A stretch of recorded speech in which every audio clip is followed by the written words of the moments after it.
Welcome to MT learning, एक प्रभावी पहल। स्टूडेंट, आज हमारा लास्ट टॉपिक है इस चैप्टर नंबर 3 का, new power centre India. India भी एक पावर सेंटर बन रहा है। वो कैसे पावर सेंटर बन रहा है, आइए आज उसको समझते हैं। बात करते हैं इंडिया की। तो इंडिया जो है वो एक पावर सेंटर के रूप में उभर रहा है।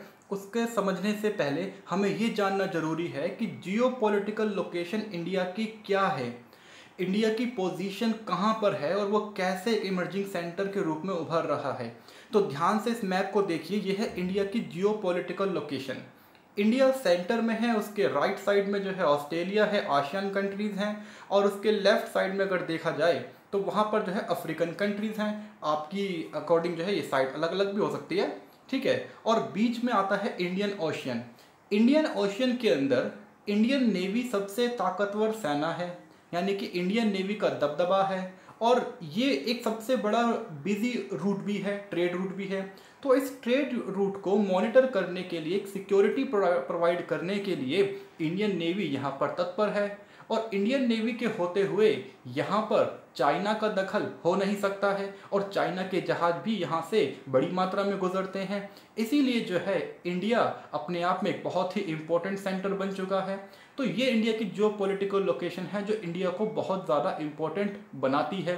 तो आपने ये जियो पॉलिटिकल लोकेशन को समझा है, इसको ध्यान से अपने दिमाग में बिठा लीजिएगा।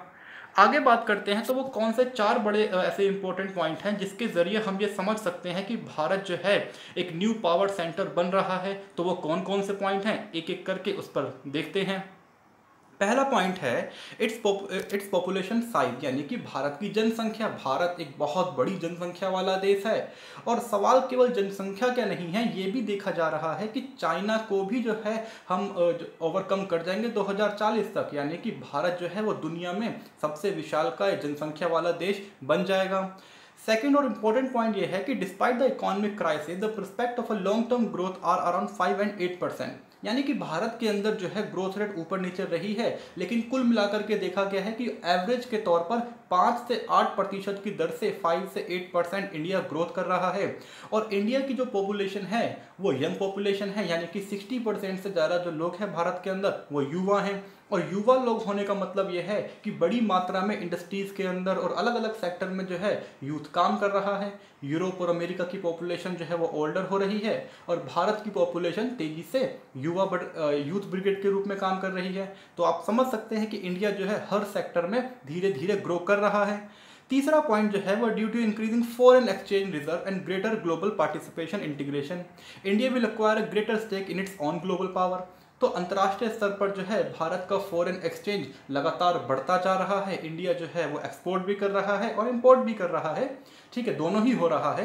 लेकिन इंडिया का जो फॉरेन एक्सचेंज है वो तेज़ी से बढ़ता जा रहा है। इंडिया का जो पार्टिसिपेशन है इंटरनेशनल इकोनॉमी में वो भी बढ़ता जा रहा है। और यही सब चीज़ें हैं जो भारतीय इकोनॉमी को, भारतीय अर्थव्यवस्था को अंतर्राष्ट्रीय स्तर पर जोड़ रही हैं। ये वो सारे पॉइंट हैं जो इंडिया को एक इकोनॉमिक पावर, या कहें कि एक पावर सेंटर के रूप में डेवलप कर रहा है। तो माय डियर स्टूडेंट, आगे देखें, लास्ट पॉइंट है the emergence of Indian multinational company. और इसी के साथ ही बीते लगभग 2 दशकों की बात करें, 10 ईयर यानी कि 2010 से लेकर 2020 तक की बात भी कर ली जाए, तो भारत की जो है बड़ी एमएनसीज कंपनियां, चाहे वो रिलायंस हो, जियो, रिलायंस का जियो आप जानते ही हैं, इसके अलावा और भी बड़ी जो कंपनियां हैं आईटी सेक्टर की, वो तेज़ी से अंतर्राष्ट्रीय स्तर पर उभर रही हैं, ठीक है। अलग अलग देशों में निवेश कर रही हैं। अफ्रीका में निवेश है, यूरोप में निवेश हो रहा है, आसियान कंट्रीज़ के साथ कंट्रीब्यूट किया जा रहा है। यानी कि भारत की जो एमएनसीज कंपनियां हैं वो अंतर्राष्ट्रीय स्तर पर बड़ी बड़ी कंपनियों का मुकाबला कर रही हैं, और यही इंडिया की इकोनॉमिक पावर, या कहें कि पावर सेंटर को बनने के रूप में हेल्प भी कर रही हैं। आइए समझते हैं इंडिया की जियो स्ट्रेटेजिक रिलेवेंस। आखिर भारत की रिलेवेंस क्या है। भारत एक पावर सेंटर है, भारत के पास इकॉनमी है, भारत के पास पॉपुलेशन है, लेकिन अब उसकी वैल्यू क्या है, उसकी जियो स्ट्रेटेजिक रिलेवेंस क्या है, भारत का होने का क्या मतलब है, इसको समझते हैं। देखिए, इंडिया के पास सबसे बड़ी चीज़ है वो है उसकी डेमोक्रेसी। इंडिया एक डेमोक्रेटिक कंट्री है। चाइना के साथ ये नेगेटिव में जा रहा है। चाइना एक डेमोक्रेटिक कंट्री नहीं है, इसलिए वो कितना भी पावरफुल हो जाए वो एक नेगेटिव पर्सपेक्टिव में ही देखा जाएगा, और भारत हमेशा ही एक पॉजिटिव पर्सपेक्टिव में देखा जाएगा, क्योंकि इंडिया जो है वो एक डेमोक्रेटिक कंट्री है।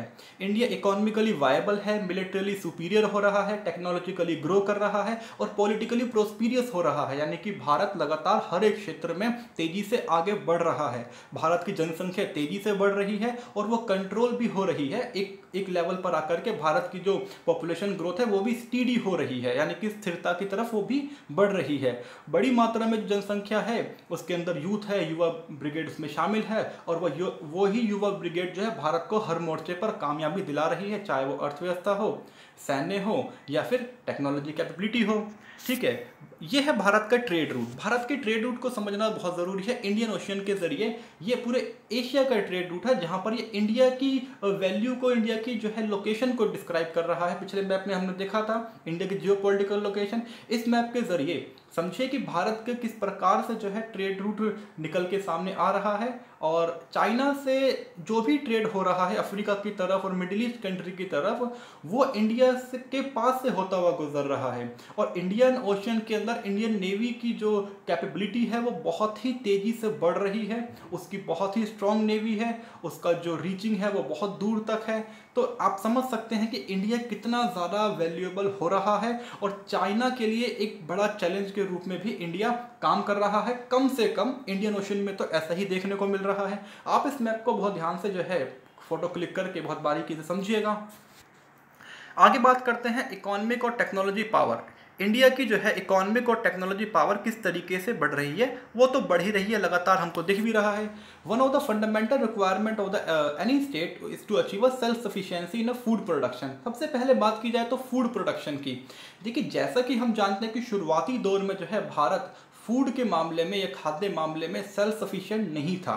ठीक है, आज़ादी के बाद भारत ने बड़ी मात्रा में जो है फूड को इंपोर्ट किया था। शुरुआत के 2 दशक तक, यानी कि शुरुआत के जो है 1960 तक जो है 60 से 65 तक भारत ने बड़ी मात्रा में अमेरिका से और अन्य राष्ट्रों से भी फूड का इंपोर्ट किया था। लेकिन उसके बाद शास्त्री जी के नेतृत्व में ग्रीन रेवोल्यूशन किया गया, और ग्रीन रेवोल्यूशन होने के बाद भारत ने फूड सफिशिएंसी को हासिल किया। भारत अपने पैरों पर खड़ा हो गया, और इस प्रकार से खड़ा हो गया कि 1980s और 1990s के अंदर भारत के कई हिस्सों में जो है फूड की शॉर्टेज हो गई, अकाल पड़ गया, लेकिन भारत ने उसको सेल्फ मैनेज कर लिया। भारत ने बाहर से इंपोर्ट नहीं किया। तो इसी बात से अंदाजा लगाया जा सकता है कि भारत कितना तेजी से इकोनॉमिकली भी सुपीरियर हो रहा है और खास तौर पर सेल्फ सफिशिएंट भी हो रहा है। 1990s की अगर बात करें तो diversification of agriculture into export orientation and food processing industries. तो भारत जो है वो अपनी एग्रीकल्चर को एक्सपोर्ट करने की भी कंडीशन में आ गया है।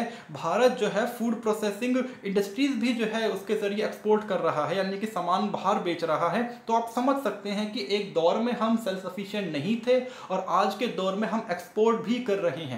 तो भारत ने एग्रीकल्चर सेक्टर में भी तेजी से ग्रो किया है, और यही कारण है कि एग्रीकल्चर सेक्टर जब जब ग्रो करेगा तो उसका असर इंडस्ट्री पर पड़ेगा। इंडस्ट्री भी ग्रो होगी, भारत के उद्योग तेजी से आगे बढ़ेंगे। एग्रीकल्चर इंडस्ट्रीज का आपस में बहुत बारीकी रिलेशन भी है। ठीक है, ये आपके सामने जो है जीडीपी का चार्ट है। आप जीडीपी के ग्राफ को समझते हैं। जीडीपी की फुल फॉर्म क्या होती है, आप कमेंट थ्रेड में मेरे को बताइएगा। जीडीपी की बात करें तो भारत की जो जीडीपी है वो एक स्टीडी ग्रोथ के साथ कम देखने को मिल रही है, और 2016 के बाद से देखें तो 2016 तक वो बढ़ती है, और 2016 के बाद से बहुत ही धीरे धीरे करके वो नीचे आती जा रही है, और 2020 तक आते आते देखिए तो धड़ाम से नीचे गिर चुकी है। ठीक है, यानी कि भारत की जो अर्थव्यवस्था है वो बहुत ही तेजी से डिक्लाइन कर रही है। अर्थव्यवस्था का जो है काफ़ी नुकसान हो रहा है। इस अर्थव्यवस्था को संभालना बहुत जरूरी है। हालांकि 2021 तक ये माना जा रहा है कि दोबारा से भारत की अर्थव्यवस्था जो है वो बहुत तेजी से आगे बढ़ेगी, लेकिन अब वो 2021 की बात है, और अभी जो पेंडेमिक चल रहा है उसमें ये कहना बड़ा ही मुश्किल है कि आने वाले वक्त में किस दिशा में ये बढ़ती है। ठीक है, तो मौजूदा वक्त में ये भारत का चार्ट है। चार्ट को समझिए और देखिए कि भारत की जो इकोनॉमी है वो किस तरीके से ग्रो कर रही है। डिक्लाइन है, मेजर डिक्लाइन भी है, लेकिन ओवरऑल अगर व्यू में देखा जाएगा तो ये 5.5% की एवरेज से ही ये ग्रो कर रही है और एक स्टीडी में ही ग्रो कर रही है। ठीक है, ये कोई चार्ट है भारत का जो है इनफ्लोज कितना है, एफडीआई इनफ्लो कितना है। तो एफडीआई भी देखिएगा 2015-16 के बाद से 55, 60, 61, 62, यानी कि वो एक स्टीडी वे में ही आगे बढ़ रहा है। लेकिन 2019-20 में ये भी धड़ाम से नीचे गिर गया, 16.5 पर ही आ गया है। यानी कि 19-20 का जो साल रहा, लास्ट फाइनेंशियल ईयर रहा, ये बहुत ही खराब रहा है इकोनॉमी के लिए तो, और बहुत ही तेजी से भारत की अर्थव्यवस्था बिगड़ी है, ये बात तो साफ दिख रही है हमारे को चार्ट में। ठीक है, हालांकि हमारे लिए चिंता की बात है, लेकिन ओवरऑल ये देखा गया है कि भारत एक डेस्टिनेशन है और बड़ी मात्रा में कंपनियां भारत में आ रही हैं। ये चार्ट भी समझना जरूरी है। डाटा सब कुछ बोलता है, आंकड़े सब बयां करते हैं। ठीक है, सरकार कुछ भी कहे लेकिन आंकड़े तो बयां करते हैं। Indian technological growth has been impressive in the last decade and a half. India's strength in the soft power has not only allowed it to dominate world market, but has given it the opportunity to leapfrog certainly in intermediate stages to achieve a rapid progress. तो my dear student, अब सवाल यहाँ से ये भी निकल के आया है कि भारत में जो टेक्नोलॉजी ग्रोथ हो रहा है वो किस तरीके से हो रहा है। टेक्नोलॉजी ग्रोथ करने का मतलब ये नहीं है कि आप हर सेक्टर में ग्रो कर गए। यहाँ पर एक और सवाल निकल के आता है कि टेक्नोलॉजी ग्रोथ जो है वो सबसे ज़्यादा आईटी सेक्टर में है, यानी कि इंफॉर्मेशन टेक्नोलॉजी, कंप्यूटर, इंटरनेट और सॉफ्टवेयर, इन तीनों को मिला दीजिए, यही भारत की इकोनॉमी काम कर रही है। भारत की जो कंपनियां ग्रो कर रही हैं उसमें सारी कंपनियां नहीं हैं, केवल आईटी सेक्टर की ही कंपनियां हैं। यानी कि भारत तो ग्रो कर रहा है, भारत की जीडीपी ग्रो कर रही है, लेकिन उसके अंदर जो है बड़ी संख्या में भारत की क्या है, आईटी सेक्टर की कंपनियां हैं। भारत की जो है कंप्यूटर, इंटरनेट, सॉफ्टवेयर, इनसे रिलेटेड कंपनियां हैं। रिलायंस बहुत तरक्की कर रहा है ना, बाकी कंपनियां तो घाटे में चल रही हैं। तो रिलायंस तरक्की कर रहा है, विप्रो तरक्की कर रहा है, एचसीएल तरक्की कर रहा है, यानी कि जो बड़ी बड़ी आईटी सेक्टर की कंपनियां हैं, कंप्यूटर से जुड़ी हुई जो कंपनियां हैं वो तरक्की कर रही हैं। ये दो चार्ट आपके सामने हैं, आप इसको फोटो क्लिक करके पॉज करके जूम करके देखिएगा। ठीक है, किस प्रकार से कितना कितना कंट्रीब्यूशन है। सबसे ज़्यादा कंट्रीब्यूशन आईटी सेक्टर का ही है इंडिया की ग्रोथ में। इंडिया एक मिलिट्री पावर भी है, और मिलिट्री पावर को ध्यान से अगर ग्राफ के जरिए समझिएगा तो 2010 से लेके 12 तक, 12-13 तक जो है भारत का मिलिट्री बजट थोड़ा कम ही था। 2014 के बाद से और ख़ास तौर पर 2016 के बाद से बहुत ही तेज़ी से भारत का जो है बजट बढ़ा है। याद रखें, इस भारत के बजट बढ़ने के अंदर बड़ी संख्या किसकी है, भारत जो लगातार रक्षा सौदे खरीद रहा है, हथियार खरीद रहा है, उसका एक ग्राफ ये दिख रहा है कि भारत की जो मिलिट्री के अंदर जो खर्चा किया जा रहा है, मिलिट्री को मॉडर्नाइज किया जा रहा है, उसमें तेजी से वृद्धि हो रही है, इंक्रीमेंट हो रही है। क्योंकि मिलिट्रीली स्ट्रांग होना भी जो है किसी भी कंट्री की सुपर पावर बनने के लिए एक वायबिलिटी है, उसकी एक रिलेवेंस है, नेसेसिटी है। आगे बात करते हैं तो भारत की जीडीपी का 2 से 2.4% तक ही खर्च किया जा रहा है, जो कि बहुत कम है। इसको 3 से 4% तक किया जा सकता है। ठीक है, लेकिन भारत जो है एक डेवलपिंग कंट्रीज है और बड़ी मात्रा जो है भारत के अंदर गरीब लोगों की रहती है। 40% से ज़्यादा लोग गरीब हैं, हमको ये भी देखना है। ठीक है, सारा पैसा एक साइड खर्च नहीं किया जा सकता है, बैलेंस वे में किसी भी कंट्री को चलना होता है। In the last decade and a half of the defense expenditure as a percentage of GDP has come down from 2.31% in 2000 to 1.7% in 2013। और ये भी देखा गया कि पिछले लगभग 2000 से लेकर 2013 तक इसमें कमी भी आई है, यानी कि खर्चों में कमी की गई है, उसको बढ़ोतरी नहीं किया गया है in comparison to China, Japan, Russia और यूएसए। यानी कि हर देश के मुकाबले भारत का जो एक्सपेंडिचर है वो बहुत कम है।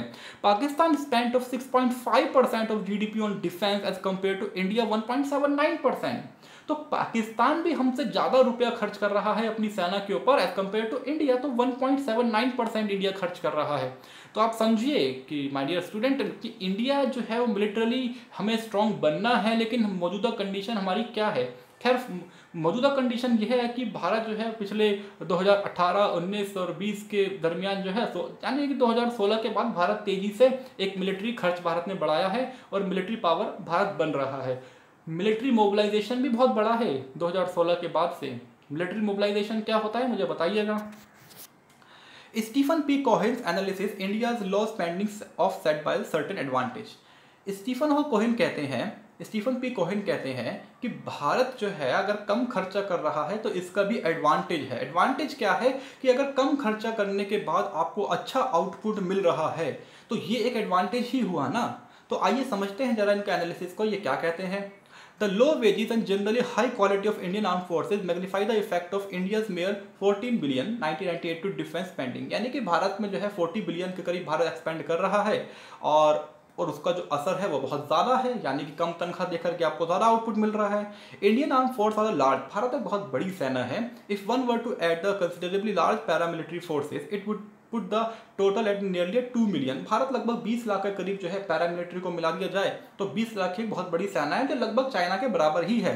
Indian air force are significant and the fourth largest in the world. और भारत की वायुसेना दुनिया की चौथी बड़ी वायुसेना है जो कि अब चाइना के बराबर ही है लगभग।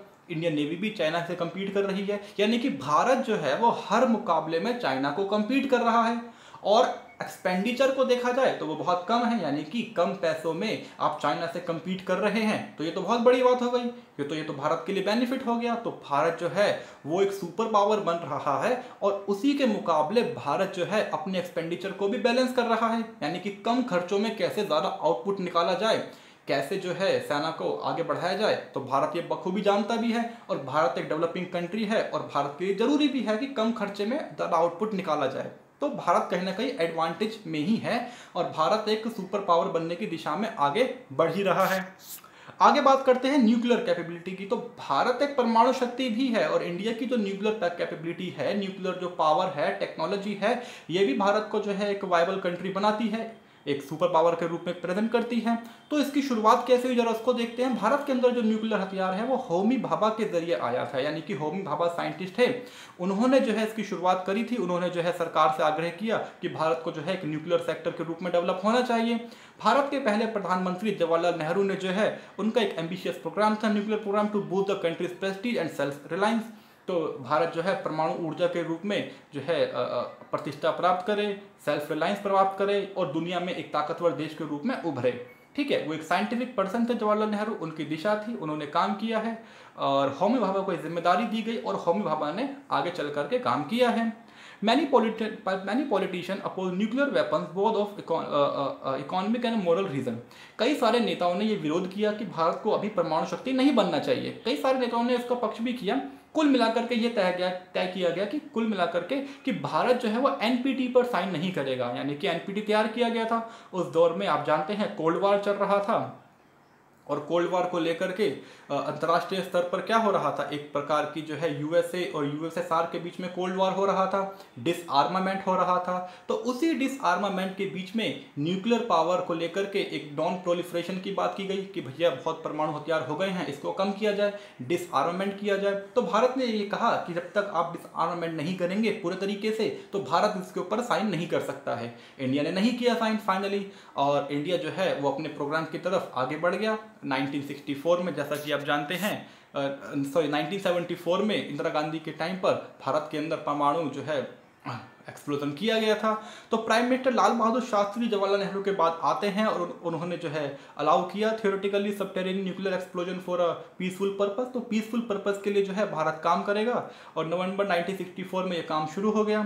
ठीक है, कई सारे साइंटिस्ट ने कंटिन्यू लगातार जो है टेक्निकल कैपेसिटी को इम्प्रूव किया गया और फाइनली जो है 18 मई 1974 को एक्सप्लोजन कर दिया गया था। क्या नाम था उसका? Peaceful nuclear explosion. Peaceful nuclear explosion के रूप में उसको जाना जाता है, PNE, यानी कि शांतिपूर्ण तरीके से भारत जो है अपनी न्यूक्लियर पावर को आगे बढ़ाएगा और किसी के साथ थ्रेटनिंग या किसी को डराने धमकाने की कोशिश नहीं करेगा। तो ठीक है, एक पीसफुल के लिए है, लेकिन है भारत के पास एक परमाणु शक्ति है और भारत जो है कभी भी नो फर्स्ट यूज़ की पॉलिसी के साथ चलता है, यानी कि किसी के ऊपर अटैक नहीं करेगा, पहला हमला नहीं करेगा, अगर जवाबी कार्रवाई होती है तो फिर छोड़ेगा भी नहीं, यानी कि फिर रिटेलिएशन में संपूर्ण मात्रा में हमला किया जाएगा। 1996 के अंदर दोबारा से नरसिम्हा राव की सरकार इनिशिएट करती है। उसके बाद प्रधानमंत्री जो है अटल बिहारी वाजपेयी आ जाते हैं और उस दोबारा से जो है न्यूक्लियर एक्सप्लोजन करने की बात की जाती है, लेकिन उस समय अमेरिका जो है काफ़ी ज़्यादा स्ट्रिक्ट होता है, इंटेलिजेंस के जरिए भारत के ऊपर नज़र रखे हुए हैं। लेकिन अल्टीमेटली जो है कुछ साइंटिस्ट मिलते हैं, विपिन गुप्ता और फ्रैंक पेबियन के नेतृत्व में जो है, नेतृत्व भारतीय सेना ने किया, लेकिन इन दोनों लोगों ने काफ़ी ज़्यादा असिस्टेंस प्रोवाइड किया। ठीक है, एक एनालिसिस के जरिए जगह प्रोवाइड की गई कि भारत को किस तरीके से कहाँ पर एक्सप्लोजन करना है। ठीक है, फिर उसके बाद भारत के राष्ट्रपति भी रहे हैं अब्दुल कलाम, उनके नेतृत्व में भी जो है एक्सप्लोजन किया गया 1998 में पोखरण में, राजस्थान में।